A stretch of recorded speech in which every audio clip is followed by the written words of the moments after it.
வணக்கம். இன்னைக்கு நாம பார்க்க போறது சாதாரணமான ஒரு விஷயம் கிடையாது. நம்ம வீட்டு சமையல் அறையவே ஒரு மருத்துவமனையா மாத்திர ஒரு சூப்பரான பாரம்பரிய இயற்கை தீர்வு. அதுதான் மிளகு குழம்பு.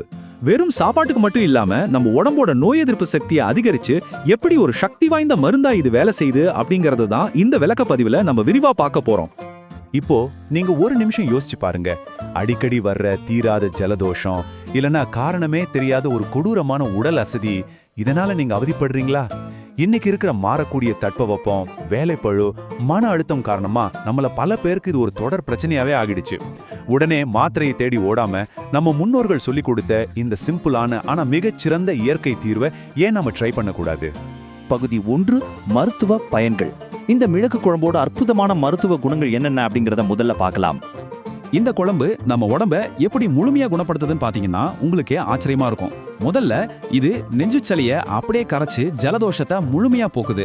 அடுத்ததா ஒரு சூப்பரான விஷயம் என்னன்னா, காரம் சாப்பிட்டா குடல் புண் வரும் தான் நம்ம நினைப்போம். ஆனா இந்த குறிப்பிட்ட மிளகு குழம்பு உங்க குடல் புண்களை ஆற்றும் தன்மை உடையது. அது மட்டுமா, உடம்புல தங்கி இருக்க விஷத்தன்மையை நீக்கும், தேவையற்ற கொழுப்புகளை கரைச்சு வெளியேற்றும். குறிப்பா நம்ம உடம்புக்கும் நரம்புக்கும் ஒரு அபாரமான வலு சேர்க்கும். நிஜமாவே இது ஒரு முழுமையான ஆரோக்கிய புதையல் தாங்க. பகுதி 2, முக்கிய பொருட்கள். இவ்வளவு நன்மைகள் இருக்கிற இந்த குழம்பு செய்ய தேவையான அடிப்படையான பொருட்கள் என்னென்னு இப்போ பார்த்துடலாம். இதோட முக்கியமான அடித்தளம் என்னன்னு பாத்தீங்கன்னா புளி தான். ஒரு சின்ன எலுமிச்சைப்பழ அளவுக்கு புளியை எடுத்து நல்லா உருட்டி தண்ணியில ஊற வச்சு அதோட சாற்றை எடுத்து புளிக்கரசலா ரெடி பண்ணி வச்சுக்கோங்க.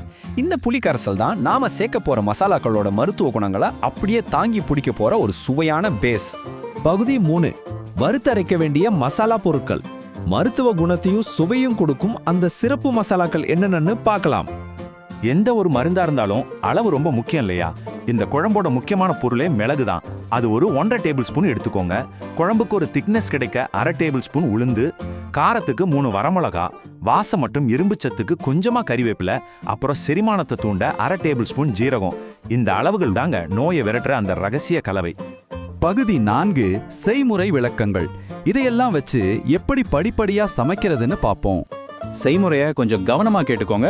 ஃபர்ஸ்ட் ஒரு வாணலியில கொஞ்சமா எண்ணெய் விட்டு நாம இப்ப பார்த்த மசாலா பொருட்கள் எல்லாத்தையும் வறுத்து ஆற வச்சு மிக்சியில போட்டு நல்லா விழுத அரைச்சு எடுத்துக்கோங்க.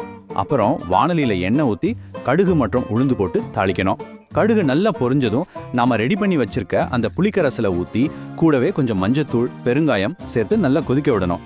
அடுத்ததா அரைச்சு வச்சிருக்க விழுதியும் சேர்த்து அடுப்ப மிதமான தீயில வச்சு ஒரு 5 நிமிஷம் கொதிக்க விடுங்க. கடைசியா தேவையான அளவு உப்பு சேர்த்தீங்கன்னா சூப்பரான மிளகு குழம்பு ரெடி. இதுல ஒரு முக்கியமான குறிப்பு இருக்குங்க. புளிக்கரசலை கொதிக்க வைக்கும் போது அந்த புளியோட பச்சை வாசனை முழுமையா போயிடணும். அதுக்கப்புறம் தான் நீங்க தீய குறைச்சிட்டு அரைச்ச விழுதிய சேர்க்கணும். அவசரப்பட்டு முன்னாடியே சேர்த்தீங்கன்னா புளியோட பச்சை வாசனை குழம்போட சுவையும் கெடுத்துடும், அந்த மருத்துவத்தன்மையோட வீரியமும் குறைஞ்சிடும். சோ இந்த இடத்துல பொறுமை ரொம்பவே முக்கியம்.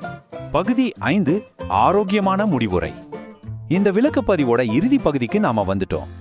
மூலக்கட்டுரையில ரொம்ப அழகா சொல்லியிருக்காங்க. இது ஜலதோஷம் மற்றும் உடல் அசதிக்கு சிறந்த ஒரு மருத்துவ குணம் கொண்ட குழம்பு வகையாகும் அப்படின்னு. இந்த சூப்பரான பாரம்பரிய அறிவை நீங்க மட்டும் தெரிஞ்சுக்கிட்டா பத்தாது. அவங்க கேட்டுக்கொண்டபடி இந்த பயனுள்ள தகவலை அனைவருக்கும் பகிர்ந்து இது போல மேலும் பல விஷயங்களை தெரிஞ்சுக்க மறக்காம சப்ஸ்கிரைப் செய்து வைத்துக் கொள்ளுங்கள்.